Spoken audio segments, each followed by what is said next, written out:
जय माता की। आप सभी का हमारे YouTube चैनल जय माता की में बहुत बहुत स्वागत है। आज हम कथा करेंगे परिवर्तनी एकादशी जो भाद्रपद में आती है।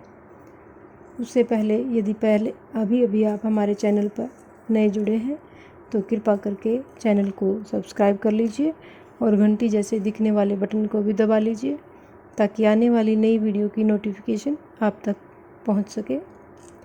तो चलिए शुरू करते हैं। परिवर्तनी एकादशी व्रत, इसको कैसे करते हैं, इसकी कथा और ये सब हम आज इसमें जानेंगे। भाद्र मास के शुक्ल पक्ष की एकादशी को परिवर्तनी एकादशी कहते हैं। इस एकादशी को वामन द्वादशी के नामों से भी जाना जाता है। इस दिन विशेष रूप से भगवान विष्णु के वामन अवतार की पूरे विधि विधान से पूजा की जाती है।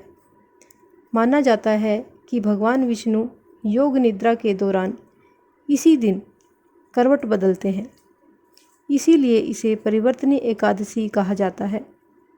परिवर्तनी एकादशी का उपवास इस साल 2021 में 17 सितंबर को रखा जाएगा।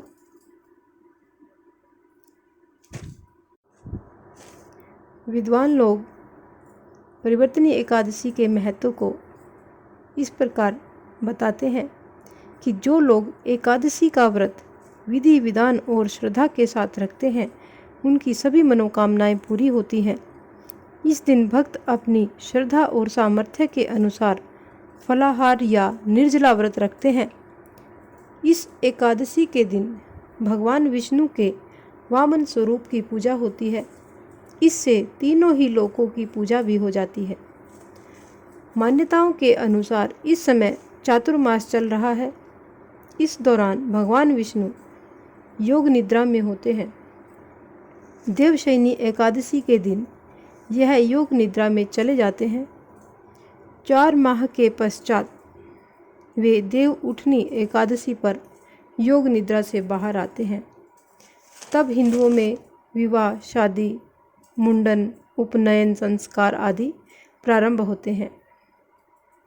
पूजा में तुलसी और ऋतु फलों का इस्तेमाल अवश्य करना चाहिए। व्रत वाले दिन मन में अच्छे विचार रखें और दान दक्षिणा जरूर करते रहें। परिवर्तनी एकादशी के दिन भगवान विष्णु के वामन अवतार की कथा पढ़ने और सुनने का विधान है, इसलिए हम यहाँ पर परिवर्तनी एकादशी की कथा शुरू करेंगे। परिवर्तनी एकादशी की कथा।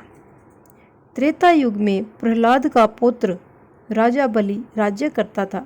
वह ब्राह्मणों का सेवक तथा भगवान विष्णु का भक्त था और इंद्र आदि देवताओं का शत्रु था। उसने अपने भुजबल से देवताओं पर विजय प्राप्त करके उन्हें स्वर्ग से निकाल दिया। देवताओं को दुखी देखकर भगवान ने वामन अंगुल का शरीर धारण किया और बलि के द्वार पर आकर बोले, मुझे 3 पग पृथ्वी का दान चाहिए। राजा बलि बोले, 3 लोक दे सकता हूँ, विराट रूप धार करके नाप लो। वामन भगवान ने विराट रूप धारण करके 2 पग में पूरी पृथ्वी को नाप लिया। तीसरा पग उठाया तो बलि ने सिर नीचे धर दिया। प्रभु ने चरण धरकर दबाया तो बलि पाताल लोक में चला गया। जब भगवान चरण उठाने लगे तो बलि ने हाथ पकड़कर कहा, इन्हें मैं इस मंदिर में धरूंगा। भगवान बोले, यदि तुम वामन एकादशी का विधि सहित व्रत करो तो मैं तुम्हारे द्वार पर कुटिया बनाकर रखूंगा, यानी मैं उस कुटिया में रहूंगा। अतः बलि राजा ने वामन एकादशी का व्रत विधि विधान के सहित किया। तब से भगवान की एक प्रतिमा द्वारपाल बनकर पाताल में और एक क्षीर सागर में निवास करने लगी। इस प्रकार ये परिवर्तनी एकादशी की कथा यहाँ पर संपूर्ण होती है। यदि आपको हमारी ये कथा पसंद आती है तो कृपा करके हमारे चैनल को लाइक करें और सब्सक्राइब करें। धन्यवाद।